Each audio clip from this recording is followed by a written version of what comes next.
Hello and welcome to the Attractions Group podcast, episode Lucky 13. I'm Ryan Suhr. With me, as always, is Don Helbig. Don, how you doing today? I'm doing great, Ryan. How I'm about doing you? pretty well. It's turning fall. It's haunt season. Do you like haunt season, Don? I love this time of year, especially in the amusement theme park industry, and if you're a content creator, it's a spectacular time of year to go out and create content. Yeah, I completely agree with you. And what an interesting segue that we totally did not plan, because we have one of the foremost content creators in the coaster community right now. We've got Taylor Bybee from Coaster Studios. How you doing today, Taylor? I'm doing great. I'm narrowly avoiding the big hurricane hitting Florida right now. So I had to delay a flight to make sure that that didn't happen. Otherwise, I might not have power right now. So, Awesome. no, things are doing great right here in sunny Richmond, Virginia. Awesome. Yeah. Well, Taylor obviously runs the Coaster Studios channel over there on YouTube. So make sure you check him out. He's got awesome vlogs about parks. He's been all over Europe. He's going back to Europe in a couple weeks, from what I understand. He went to Japan, all sorts of stuff. So Taylor, you've got a wealth of knowledge, and we're really honored to have you on here. By the way, love Richmond, Virginia. I was just out there to go to Dominion and Busch Gardens, Williamsburg about right around July. So awesome. Cool. So let's start with the basics. How did you get started doing your YouTube channel? Yeah. So, well, first of all, thank you for having me. I really appreciate it. I grew up in Richmond, so I've been here for a good portion of my life.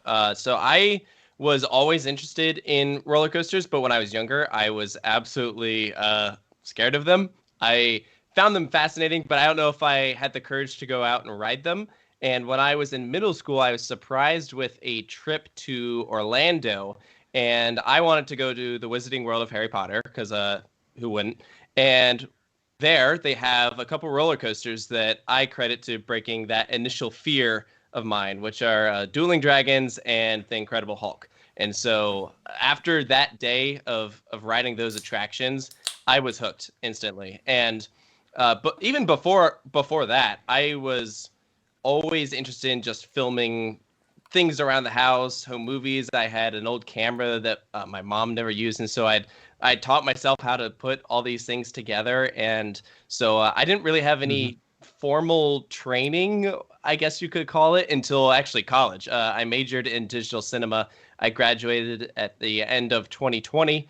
And so I'm now at the point where I've been doing Coaster Studios for, I would say, about 10 years. I think I started in 2012. So it is absolutely crazy. I think if you had asked me back then, if I could look forward in the future, what would I be doing? I don't think I would have guessed this. I mean, I read a survey that said kids these days want to be YouTubers as their dream job more than anything, which is crazy because that was not a thing when I was a kid at all. I didn't plan for any of this to happen. It just kind of fell into my lap. I won't say it was all sheer luck or anything. I absolutely put, a ton of hard work into it. It's a lot of perseverance. I didn't really know what I was doing though when I just got started. I was just doing it for pure fun, and I'm so grateful that people found what I was doing interesting and that it caught on. So yeah, I'm very grateful to do what I do. Taylor, background in film. You said you're always interested in film, which begs the question of why theme parks really is the focus of your channel. You could have done so many different things. Like a friend of mine, he flips houses, and he started like a YouTube thing doing that. So just why theme parks?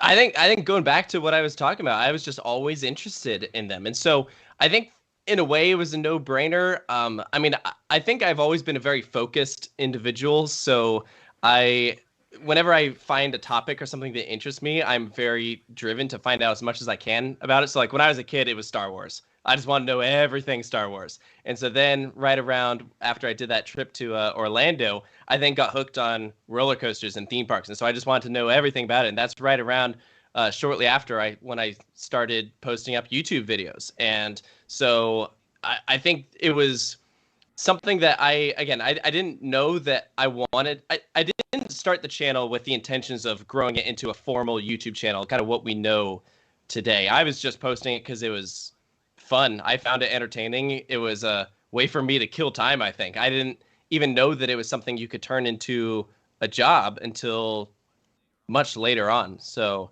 it was it was pretty crazy how everything happened. When I look back on it, I'm like, wow, there's no way I could have planned for any. Yeah, awesome. Yeah, it seems like you really had a path to success over the time, and you made a lot of good decisions. But let me ask you this: you have a YouTube channel, but I can give that moniker to probably 90% of the people in America. You do it as a profession; it's your job. At what point did you decide that you can do this? You can support yourself doing it, and what was that like? Just knowing that you can be creative and do what you love to do, for a living. So I think I started Coaster Studios at the perfect time because as soon as I was able to start making money for it, it was always the perfect amount of income in regards to the age that I was at. And so, I was a freshman in high school when I started. I didn't start making money straight away, but it was probably, maybe 2 years after that. And so, I still, the channel had been around for 2 years, so I had a following, but it wasn't huge, I would say. But it was enough that as a junior in high school, this isn't bad at all. I don't really have to go out and get a part-time job like a lot of these kids did. Now, my dad encouraged me to, and I ended up doing that for a short period of time just because, I guess that's the thing you do when you're that age. I ended up actually making more off of Coaster Studios at that time than I did the part-time job. And so I was like, all right, cool. I got the experience. I don't really like this. I'm just going to go back to making YouTube videos. And so as I got older and, going into high school, through high school and then into college, the channel grew, as did the amount that you need to make in order to survive. And so it was always just the right amount to where I've been comfortable that I can do what I want and continue to save up as well as reinvest everything back into the channel to produce more content. Because when I really think about it, most of the big purchases I make are things that I'm putting back into Coaster Studios, whether it's trips, because bottom line is I love going to theme parks, I love traveling, and then equipment, things that I want to help make the quality better. Yeah, Taylor, as much fun as it looks, for everyone out there watching and thinking about doing something like, starting their own YouTube channel, it is a job. To take a commitment. There's a lot of work you have to put into it. Traveling to all the different parks, the time you spend editing. What advice would you give to someone who wants to start a YouTube channel, whether it's doing a theme park one or just anything else? The YouTube scene is a lot different now than when I got started. I think it is a lot harder to get a following going on YouTube now than it was when I started. But I mean, the things that I would say, I think that a big reason why Coaster Studios took off is two things. I think originality, and I think just perseverance and consistency. So I was posting frequently, and even when things weren't great, and definitely could have been better, I was always trying my best to, I guess, just do better than the previous video. And I wasn't doing content that everyone else was doing. So when I look at what a lot of YouTube channels are doing, a lot of them are kind of similar to what you'll find with a larger channel that always has a substantial following. So what happens is if you are doing the exact same thing, someone who's just a casual YouTube viewer is more likely to go and watch content from the well-established channel that's doing the same sort of thing than someone that's just getting started. It's just kind of reality. People look at numbers. I'm more likely to watch a YouTube video from someone that has 1 million subscribers than probably someone that has like 10,000. Even though the quality of the video might be great. So I think where originality comes in is if you are doing something that you can only get on that channel, then I believe a lot more people are more likely to go ahead and watch what you're putting out. So I think, there's multiple things you can bring to the table, but I think that's definitely a huge thing. Yeah, Taylor, you make an excellent point. I was having this discussion with my friend Brandon from Theme Park Predictions. I don't know if you know him personally or not, but he said that thumbnail, title, and caption or description, I think, are the two big ones. And then he mentioned the consistency too. So it seems like that's pretty well accepted. So you mentioned that you want to bring content that you can't get just anywhere. Obviously that's what draws the people in. Is that the biggest differentiator between a video that does well and a video that does really well? Because it seems like sometimes when people are early on, when they're their first or second year, especially being a full-time YouTuber, they upload a video and they think it's going to do well and it doesn't, or they think it's just an everyday video and it takes off. But people who are more experienced like you that have got 10 years under the belt kind of have an idea of how well it's going to go. Mm-hmm. So for you, what do you think is the big differentiator between a video that does well? Because I assume every video that you put up probably does relatively well, but there are obviously some that do way better than others. Like, what's in your mind when you do this?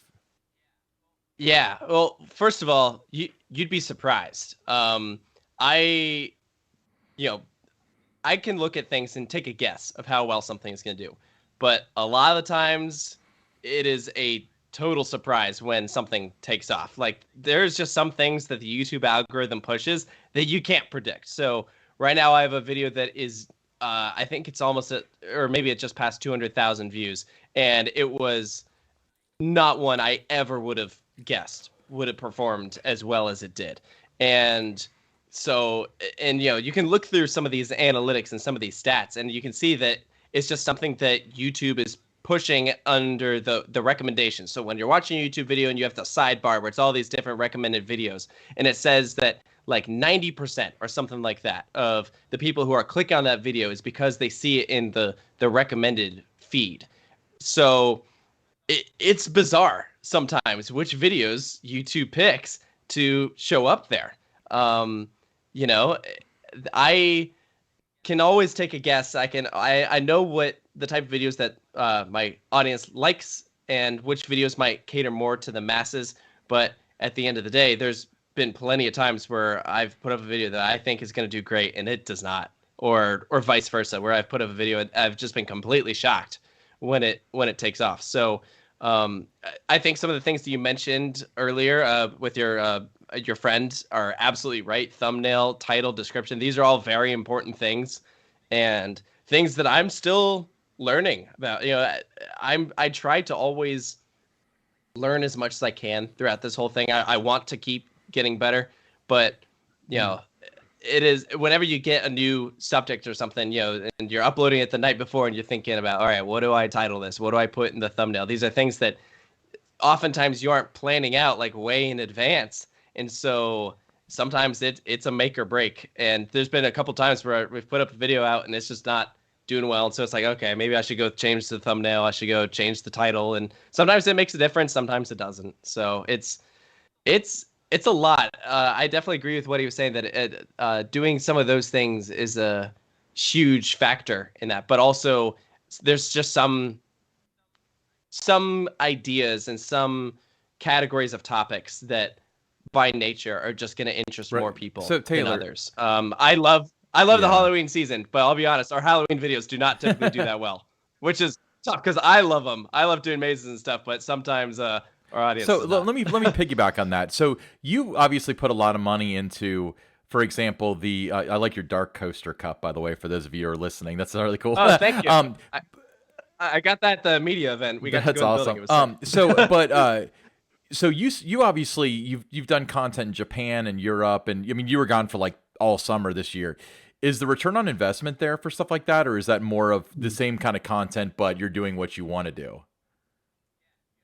Yeah, I'm at an advantage here where I'm always able to get multiple videos from a park. So, if we say we're going to spend $100 on a hotel to go to this place, $50 on a park ticket, and then, we have a rental car and all this stuff for a trip, I'm able to typically get multiple types of videos out of that visit that I would say more often than not, it is able to make a return on investment and ends up being a profit. But that's not always the case. And so that's when doing a road trip can come in handy, because more often than not, I'm able to get content that does really well at one location that kind of balances out some from others. So whenever I've done a big, I love doing these huge road trips, especially international ones. I historically have always ended up turning a profit from it. But sometimes it takes a while, and it also can be a little tricky because you have to think about it in a couple of ways. You have to think about, one, the expenses to get there, the expenses that when you're actually at the park or the location, and then also the physical time that you're spending. Time is money. The amount of time that you're spending at a park, as well as the amount of time it's going to take to produce content about something. So it's when you think about all of that, it's really tough to kind of come up with like I would say how much you're actually spending and earning, like per hour. Like if you were to really kind of look at it, I think that's a lot more difficult than thinking about it in like a perspective of just overall, okay, if I spent this much going to this location, and when I think about all of the videos we put out from that location, just kind of comparing numbers that way. So, but I mean, I keep a big archive of all the footage we shot, and oftentimes I'm still using footage that I shot years ago. You mentioned the Japan trip. That was in 2019. It's now 3 years later. I'm still, every once in a while using some shots from going to that location. So even if we got to the point where I was, breaking even, or maybe that trip was a financial loss, at the end of the day, I still love it. I'm still glad I went. And so I don't think I've ever done a trip to a location and been like, that was a waste of time. Taylor, let's talk about the content that you create. I know in my position, creating content, for owned and shared channels, there's always a content calendar that, I'm working from, like planning out when things are going to get posted, when. But what about for you? Are you looking like ahead? You have like a certain plan that you're focused on this date I want to post this video, that date I'm going to post that video. You mentioned frequency, like you need to have so many things each week. How does that work for you? Talk about that. Is difficult, but it is doable. It just takes a lot of planning. I'm not the only one that edits for Coaster Studios. My girlfriend Sarah is a big contributor to the channel, helping film and edit stuff. So we'll split the work where we can make a calendar look where we plan out, I would say typically 3 to 4 weeks in advance. We kind of just look day by day, be like, okay, we have this much stuff. And then we have a list, just a big list of all the different categories of videos, all the different things that we want to eventually get to, and coming up with an order. So one thing I pride myself in is I think that Coaster Studios is a variety channel. Not every video is going to appeal to every person, but hopefully there is something on there that will appeal to someone. And so I don't want to post the same type of video every single day. I like to mix it up, do something. We'll do a review here. We'll do a vlog on this day. We'll do some sort of like, we have a bunch of different type of videos. But we're in October, or almost in October. So maybe this one is a Halloween video, and then we'll do a live stream on this week. So it is stuff that we always try to take into consideration. But absolutely, there's been times that, we always try and prioritize newsworthy headlines, things that Park just announced, something that people are talking about. Try and fast track those kind of videos because they're relevant. People are interested about it. And so the sooner we can put it up, the better. So on the day that we're recording this, SeaWorld San Diego just announced a roller coaster yesterday. So today we posted a video talking about the new attraction. So we just slid everything back a day so that we could accommodate for a video about a topic that people were interested in. Yeah, it's funny you talk about the variety on your channel, and it seems like it's evolved quite a bit, because you used to do the thing when you would like time a park's operations as well as, because I remember that, but probably doesn't go over well all the time. But they were great videos in theory, and I liked them. I think the problem was they weren't the most factually accurate. It ended up being it was a luck of the draw, So people had fun with them. They were popular, but I think it was just tough to come up with a way to make it the most accurate without standing outside of each attraction for in order to make it scientific, you got to spend your whole day filming, Yeah, exactly. So that's why it became a little bit tricky. So that's why we dialed back that one. But yeah, we do try and do. So one of the types of videos that you did a lot more in the past, and you occasionally do it still, is the parody video, the coaster parody videos. That's actually how I found your channel, probably 5 or 6 years ago. So what I like about that is you and whoever writes them with you. I assume that you have help with it. I know is it Dakota, the guy's name that wears the broken sunglasses? Yeah, Yeah, he narrates Do them, you? but actually I do all You the do a writing. really good So, job of. yeah, I don't have You do a I don't really have good voice job for of it. saying what everyone's thinking in a lot of cases. But the I think actually the most recent one is when you did Nickelodeon Universe. Is that the most recent one? That one was Yeah, literally laugh out yeah, loud yeah. funny. So my question for you is, first of all, why don't you do this more often? And secondly, what's the process that goes into doing those parody videos? Sure. I mean, I love them too. I don't do them as often as I used to, just because I think my priorities have shifted a little bit, and they are also very time consuming to make. So you referenced the SpongeBob one. That one we started talking about because they obviously I didn't do the voices for those. I have a friend that can do incredible impersonations of all those characters. So he did every single one of those characters in that video. Plankton, SpongeBob, Squidward, all of them. And we recorded it in funny enough, Cincinnati, went in like 2020. And so I was sitting on that audio for a couple of years because I hadn't even been to Nickelodeon Universe when we recorded, but I knew that I wanted to do that. And I'd been talking to him about how great that'd be to do some video where we could utilize his incredible talents and abilities as the voices. And so that one took a lot of planning, and then figuring out how to do, like, we ended up I put all the characters on popsicle sticks because that's like something that they've done in the show, and then I'm in front of green screen kind of moving them around. So a lot of them take a lot of planning, and so as I've gotten busier, some types of videos have just had to take a backseat, and so that ended up being one of them. I still enjoyed doing them, but I love that they are, like you said, they're kind of talking about some of the things that everyone is often thinking. I tried to always be, it's satirical. They're not meant to be taken seriously by any means. I think they're completely ridiculous and funny, but yeah, I definitely want to do more in the future. I've had ideas for stuff for years, so they'll Yeah, Taylor, you've traveled all over the United States, Canada, Europe, Asia. What have you noticed is the biggest difference when comparing and contrasting the different cultures as it pertains to parks? Ooh, that's a great question. I mean, obviously it's gonna differ per location, but so I was just in Europe this past summer. I would say the majority of places there are not as roller coaster heavy, and they tried to focus more on the experience, and that could be in a couple different ways. So, one approach that a lot of places take is just sheer theming. So each area of the park, or sometimes the entire park, has a cohesive theme that really kind of brings you into that area. Now, not every park is going to be Europa Park or Fantasyland that just go like way overboard, but so a lot of places do a really really nice job there, and so I imagine they're spending a good portion of their budget on the area around the rides, not just the rides.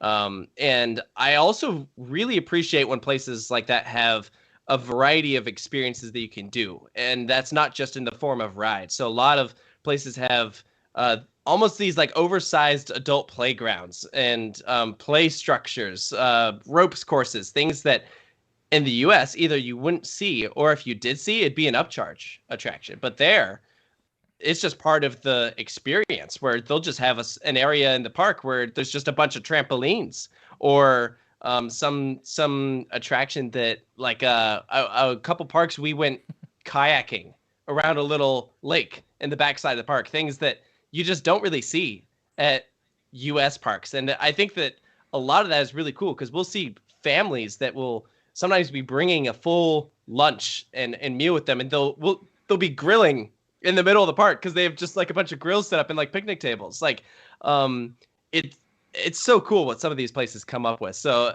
and frankly, the only places I can think of in the US that are really like that are maybe Knoebels, and like maybe a place like Bay Beach that's kind of more of a community park than a theme park. And Asia is a whole nother ball game. So the only country I've done so far there is Japan, but I hope to do South Korea and eventually China one day. Who knows when that will be? But theme parks there are a little strange, because I think what has happened is the people over there are really gravitating towards an intellectual property or something that they really know. So Disney and Universal are king over there, and the regional parks from what I've seen, receive drastically little attendance. And so they often way more run down, and attractions are kind of few and far between, where we haven't seen a big new investment in a long time because they just aren't as popular. And so it's a really interesting vibe going over there. It was a couple places we went to honestly felt abandoned. Like they might as well have been a movie set, for a zombie apocalypse film or something, So it's weird. It's really cool, though. I think it's eye-opening going to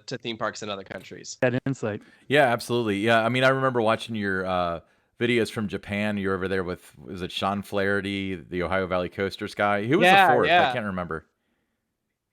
We actually went with there was a total of seven of us. So two of my friends went over, live in Europe, and they actually flew over.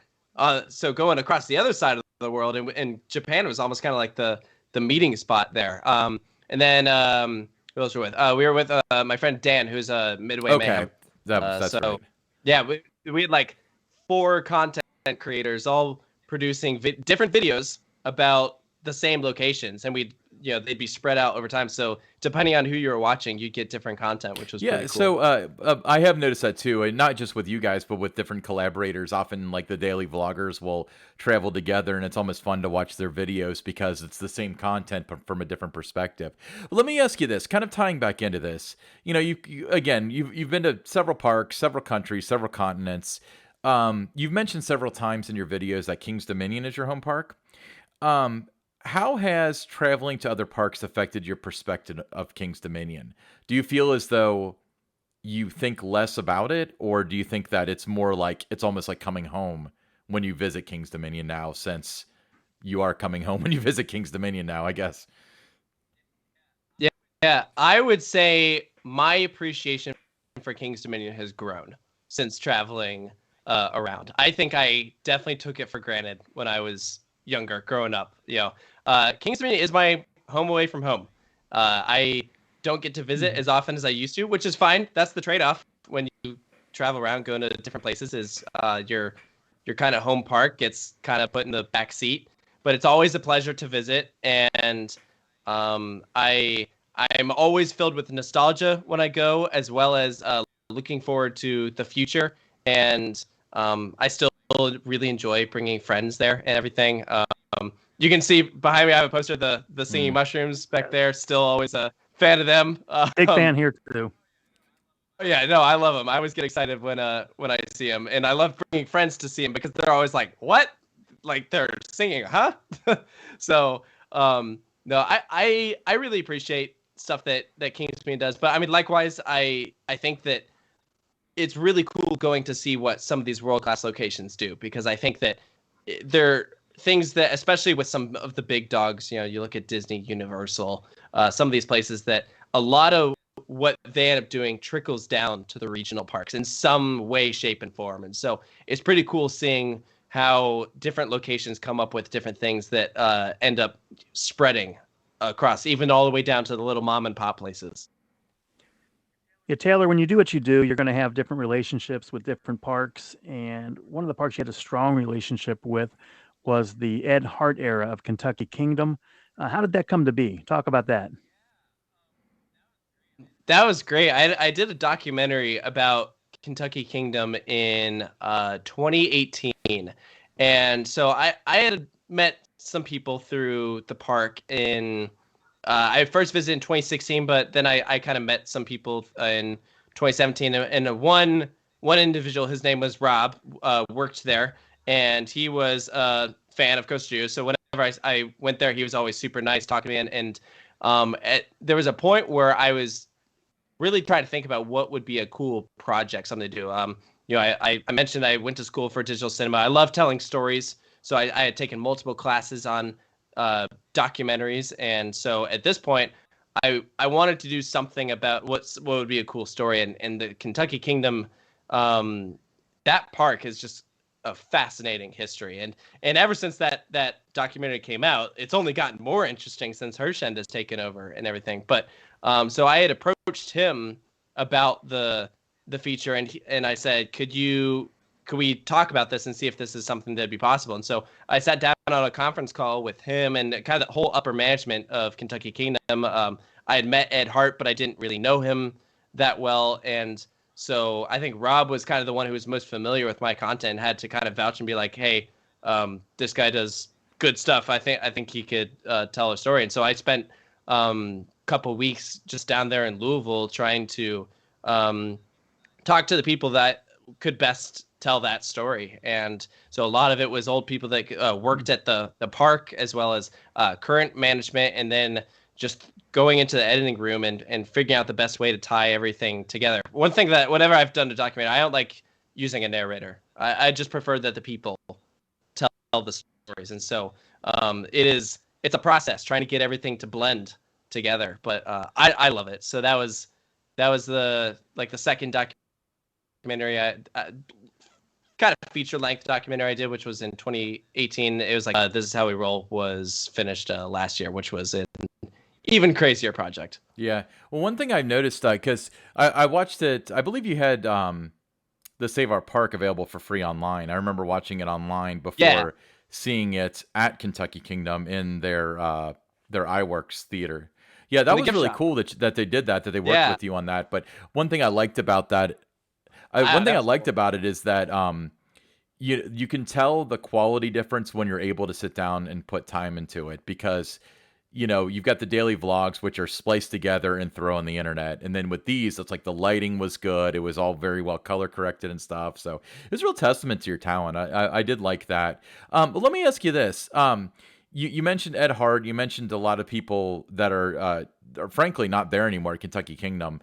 Do you still have a relationship with that park now that I know that you've worked with Hershen before, but have you had time to reach out to the new management of Kentucky Kingdom?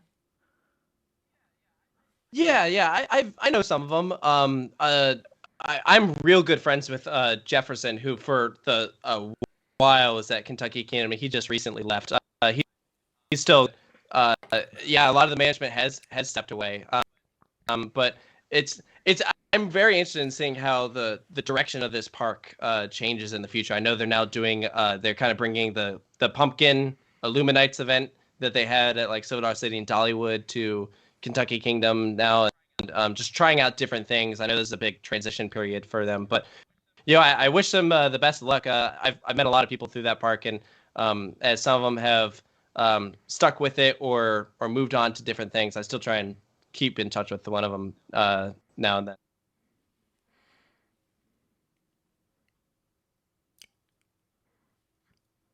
So Don, do you have a question for Taylor? Yeah, I do.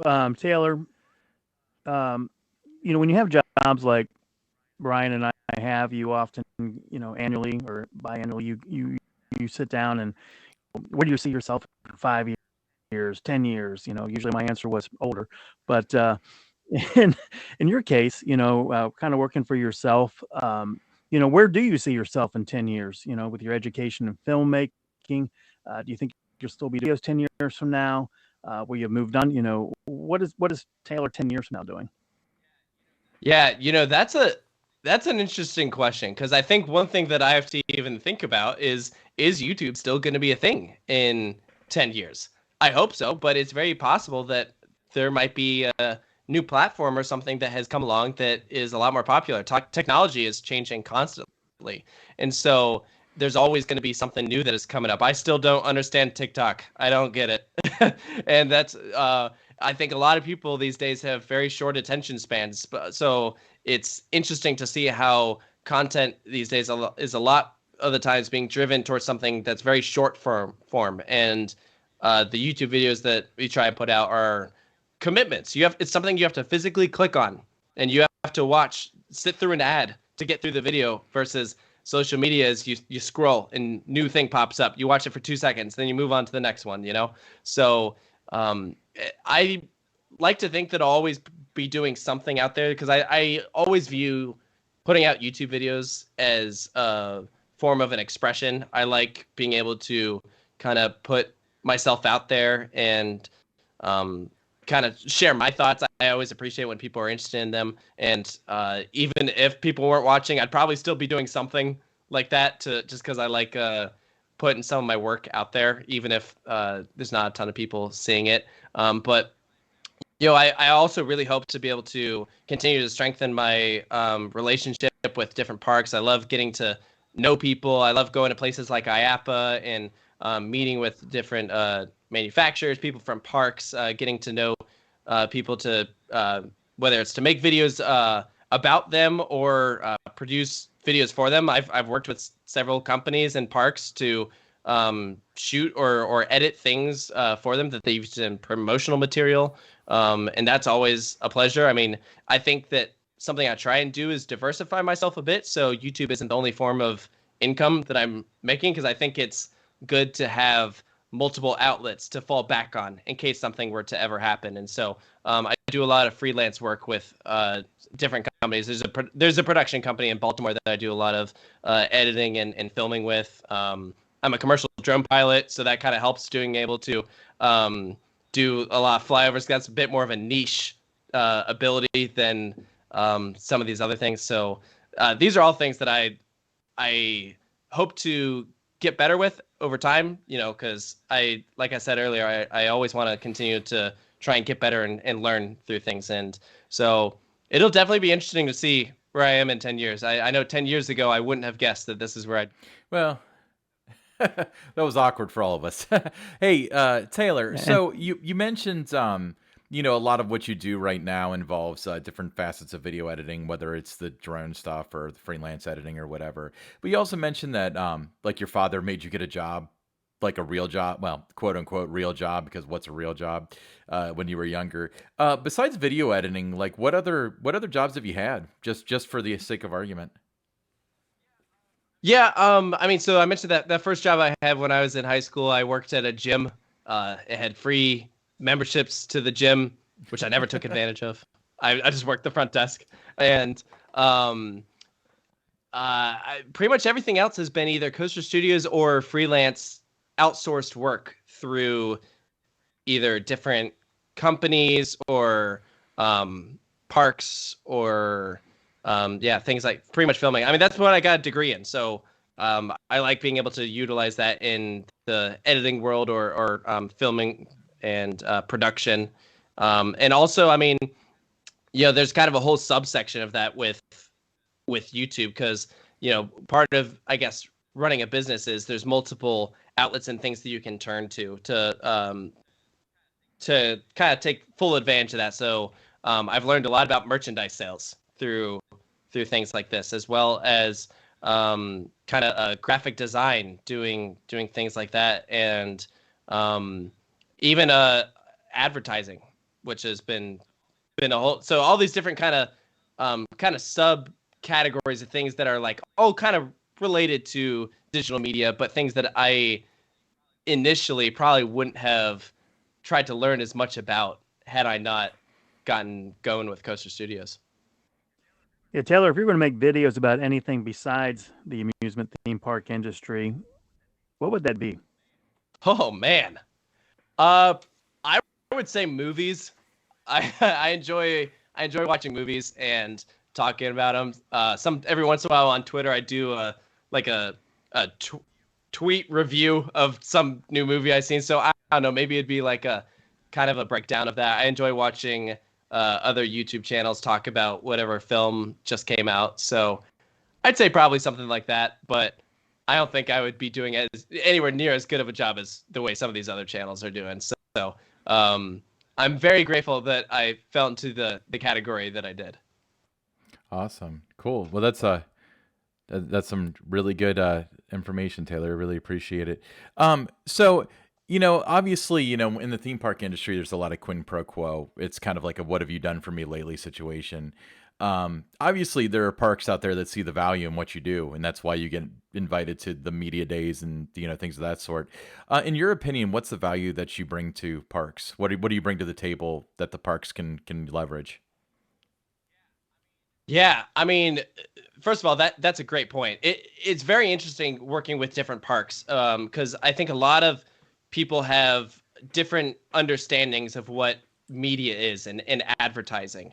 Because there's a because YouTube is still it's I think it's gotten a lot more kind of credibility compared to what it was, but we also live in a day and age where anyone can just call themselves an influencer, and because with social media you can have a reach of how many people, and so you have to I think a lot of these people are kind of having to find the value in what appeal is this person going to have for the audience that they're trying to reach. Back in the day, it was TV and newspapers. That was media. And so if you weren't from a TV station or some newspaper, you probably weren't going to a media day. And so I appreciate as a content creator that a lot of parks have kind of realized that change and have an understanding that YouTube channels bring a different audience than a newspaper or a TV station might. So, for instance, when I turn on the news, which I never turn on the news, but if I were to turn on the news, the things that they're talking about might interest me. More often than not, though, it's something that is very broad or specific that it probably isn't something that I would be really interested in and focusing on. But people who go to a YouTube channel are there because they are interested in that topic. And so they're more likely to go to that location that they're watching a video off of, because the fact that they clicked on a video means they are purposefully dedicating time to watch content about that location. They're actively interested in learning about it versus a news station where something's on in the background. That's not a dig against any TV stations or anything, but it's a different audience. There are people that are going to be more engaged in what is being discussed. So the way I see it is, Coaster Studios has over 200,000 subscribers. That is 200,000 people that are interested in theme parks, 200,000 people that are likely to go out and spend money at that park, because while not everyone is going to watch every single video, because they hit that subscribe button, this is something that they are at least somewhat interested in learning more about and seeing what is out there. And so I think that's what's really cool about doing this, is that, one, I can create content for people that are on different levels of an understanding. So you have people that are in the theme park community. They are very knowledgeable about stuff. But then I can also make videos that is for a casual theme park goer that maybe makes one trip a year. And maybe it's even to just the local park. But they'll watch something and say, hey, I'm going to put that on my to-do list. I might not go for a couple of years, but because I watched something and I heard someone's review, I saw their experience, how much fun they're having, they say, I want to go and do that one day. Yeah, Taylor, Ryan and I, we had in previous podcasts talked about this a little bit where, when my career began, it was, you had print, radio, TV, that was the toolkit that you had. And nowadays the printing press is YouTube with what you're doing. It's Instagram, it's Facebook. It's, people that do a lot of tweeting and things, with these different, enthusiast groups and things like that. And you are reaching that audience that is very interested in what your product is. So, I think there is a lot of value in what you and other YouTubers and, the other influencers, depending on what channel they're working with, do. Well, I appreciate it. I really appreciate that a lot of people, from the park side of things are starting to see that. Every once in a while, I will extend an email out to a park about, hey, I want to come visit here. I want to do some filming. Here's what I had in mind. And every once in a while, you get just a flat out no, where it's like, we don't see the value in what you do. We don't need you. And so, like, again, it's different perspectives, and for some international locations, I mean, maybe that is true, but I think that I can produce the best sort of content when the parks are on board with it and are saying, hey, let's do something that just makes the park look great. Can really highlight a day to be able to show all these different things that they offer. So it's been pretty cool working with a lot of different places about that. Yeah, well, Taylor, you recently released This Is How We Roll, a documentary about RMC. How did that come to be? Talk about that. So that actually started off as my senior project for my school. So in order to graduate with a digital cinema degree at my university, you had to do a big final project, which could have been a short film, a documentary, something like that. And so because I had done films like Save My Park at Kentucky Kingdom, I knew I wanted to do a documentary. I wanted to tell some sort of story. And because I had all of these different connections and people that I had met through the industry, I wanted to do something that was specific to the theme park world. And so, I had a list of different ideas and stuff like that. And I was kind of amazed that there wasn't some sort of feature about the story of Rocky Mountain Construction, because I was a big fan of their attractions, but their story that I knew at the time was very interesting, where they were pretty much nothing 10 years ago, and now they're making the hottest stuff in the industry.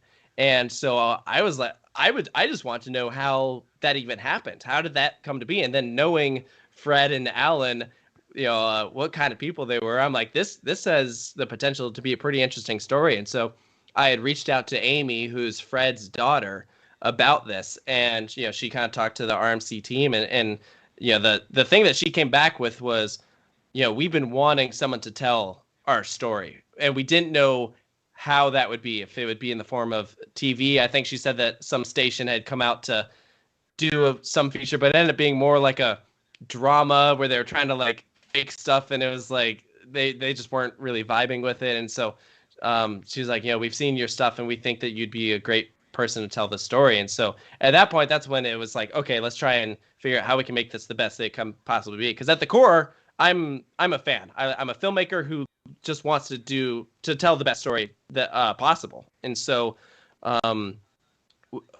because I think I had an understanding of RMC, I knew already some people who'd be great to talk to.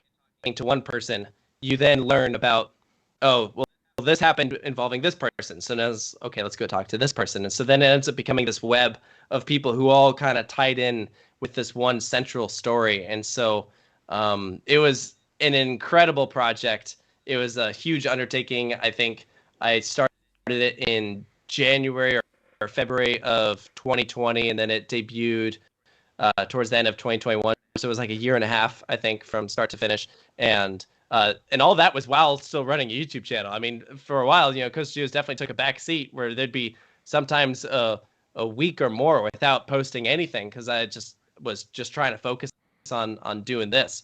But the end result was fantastic. I mean, the amount of miracles and things that came together to make that documentary happen was outstanding. Yeah, very well done. Yeah. Thank I mean, you. I watched it as well, and it was it did not give the vibe of YouTuber. It gave the vibe of filmmaker. So very congratulations on that. Yeah. So on that subject, Thank you. You debuted it to the RMC people at Lagoon Park, right?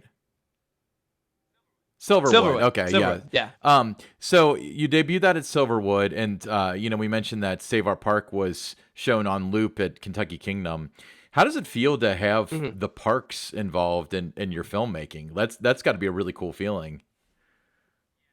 Yeah, it was very, very cool. Silverwood, we worked with a lot of different parks to make This Is How We Roll, but Silverwood was the best by far. I mean, first of all, they're 10 minutes away from RMC. And so Silverwood is the RMC park. Even before they had Stunt Pilot, that was where they had all their prototypes in place. And Fred had a hand in so many different things at Silverwood. Every single roller coaster he was somehow involved with. He built the entire water park. And so because he did maintenance there. That's just how he got started, was just construction. And that's not even what he was hired to do. It just kind of ended up happening that way. And so it's really, really cool to think about that. So the team there at Silverwood was 100% on board with it. And so when the film was in its final stages of coming together, I was at Stunt Pilot opening, just capturing a bunch of different footage of this. And so I was talking to the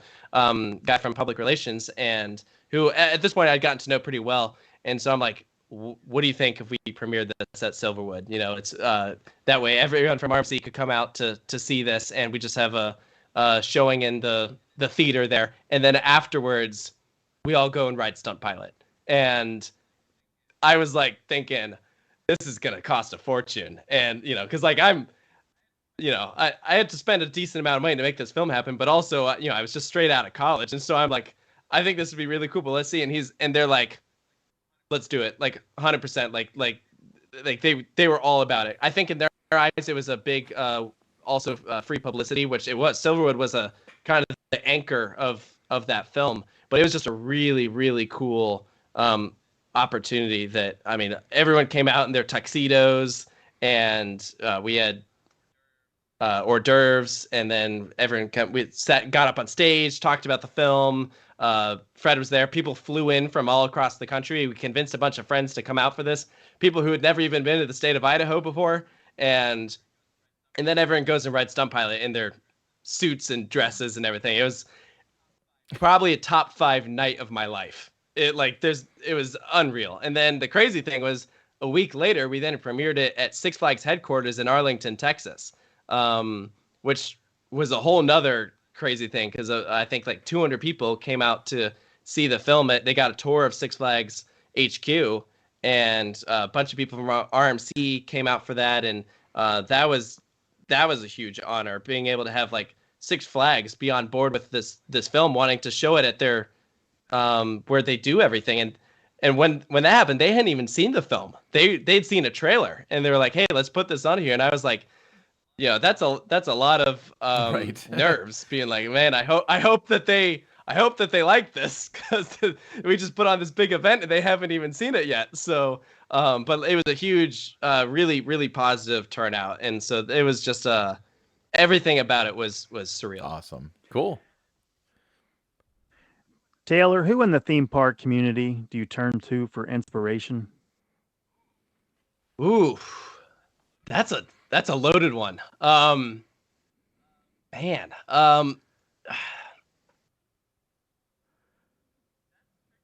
that's tricky, because like, I'm friends with a lot of other content creators, but I wouldn't say that I necessarily use any of their content or anything that they do as inspiration for mine. I think I've always tried to do my own thing, and not try and kind of worry about what other people do. So I think instead I would say there's people that when I see their stuff, it drives me to try and work harder and do what I do, but and do things that are I would say even better than before, or just things that I can do to become the best version of myself, maybe. So like, I think of someone I admire is a friend of mine, Ryan, who does El Toro Ryan. His videos are incredible.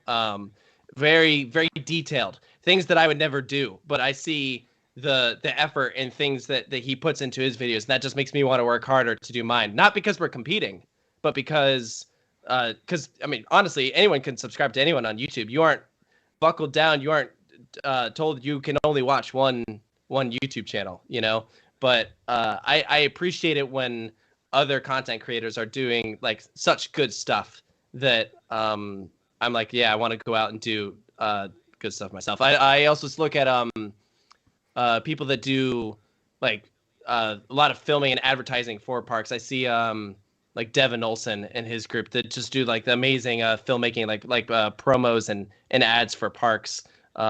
They do really good stuff. So like, I see his stuff and I'm like, I want to get better in the filming department and things like that. So there's a lot of really talented people out there, that's for sure. All right, so Taylor, there are a million YouTubers out there. All right, only one I know of has debuted a movie they made at like the Six Flags headquarters.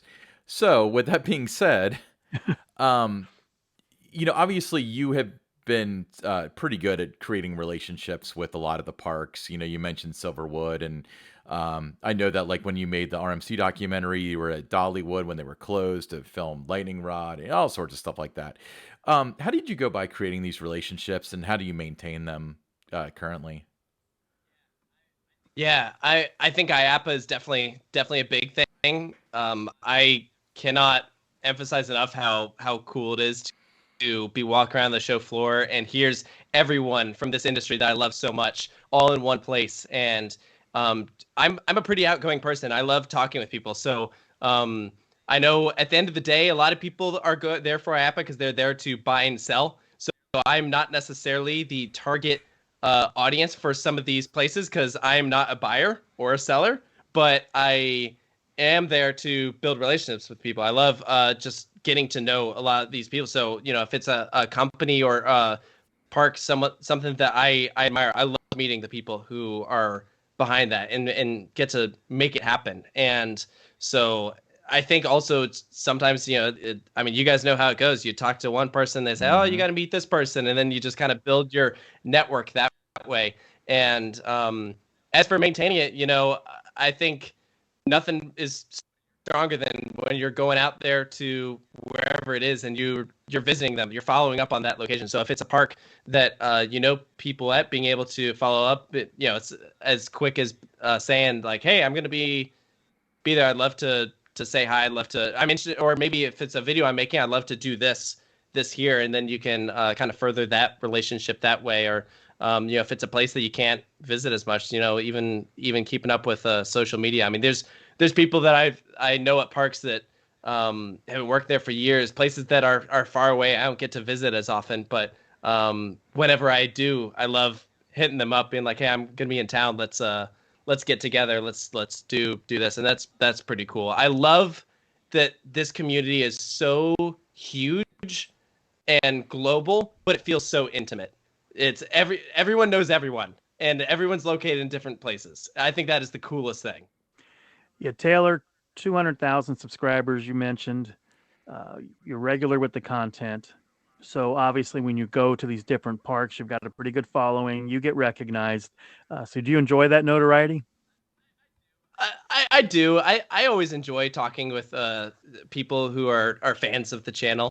I try not to let it go to my head because I think in this, with the way that kind of fame gets to a lot of people, and so I try to keep myself humble and think about that. I definitely would not be where I am if it weren't for these people. So I really appreciate whenever people come up and say hi.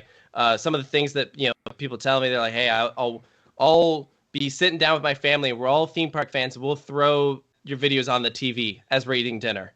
And at that point, I'm part of their lives. A lot of people feel like they know me, which is crazy because they're people I've never met before. But there's this kind of it's a strange relationship where it's like I of course appreciate their following. I love that they keep that they're interested in the content and everything. And so it's fun sometimes just talking with people who will come up and they're all casual like we've known for years. And so it's pretty cool. I really enjoy it. Absolutely. All right, so Taylor, here's a question, and this isn't going to be a softball question, but this really pertains to what we've been talking about the past 10 minutes or so. But you mentioned that creating relationships with parks is very important, and you talked about all the hard work you put into it. You also mentioned that connecting with the audience is very important and putting out the content. So there's a member of your channel that attacks people on Twitter sometimes very quickly. You, however, stay in your lane a little bit. Do you worry about that affecting your relationship with parks or chains or anything like that? Well, I'm not sure I would use the word attack for what you're describing. I think that there's a difference between and opinions and staying with what you believe in and defending those thoughts. And I think that's different from outright trying to start something. I personally do not really involve myself with anything that I guess could be considered a sensitive topic, things that people are like what are the things that people say? It's like a religion, politics, sexuality, anything like that. I typically just try and keep everything theme parks and roller coasters.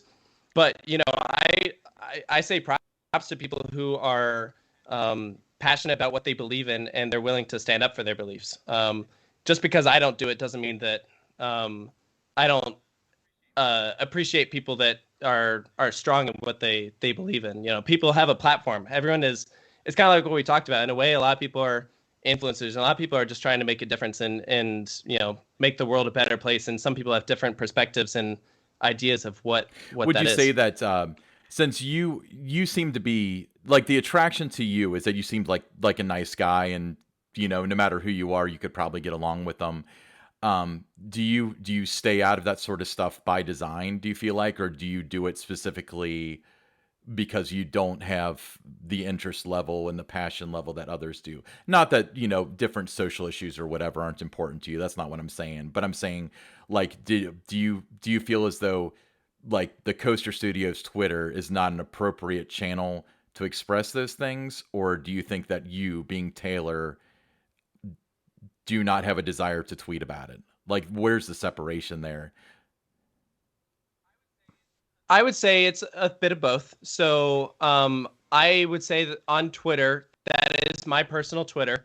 While I will oftentimes post about things that are channel related, I will also tweet some of my own thoughts. And personally, even in my own life, I don't really try and get myself involved in some of those things that we talked about, like as sensitive topics, because personally, I'm a very passive person. I don't like engaging in conflict. You know, things like things that will cause disagreements. And so personally, I try and focus on things, especially that are on topic for whatever my platform is. So on Coaster Studios, I've made it kind of exclusive, where it's theme parks and roller coasters, and it's Right. nothing else.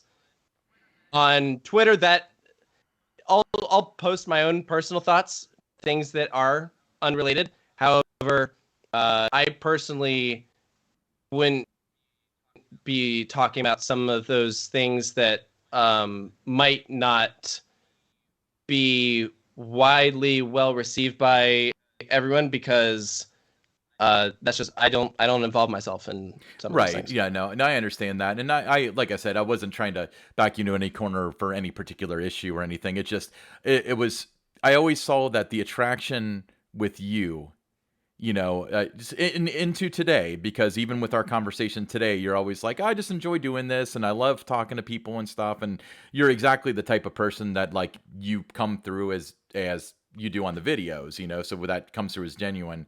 But you don't strike me as the type that would take a stand, but some people that are tied to you do. So I always wondered how you felt about that. So I appreciate you you talking about that.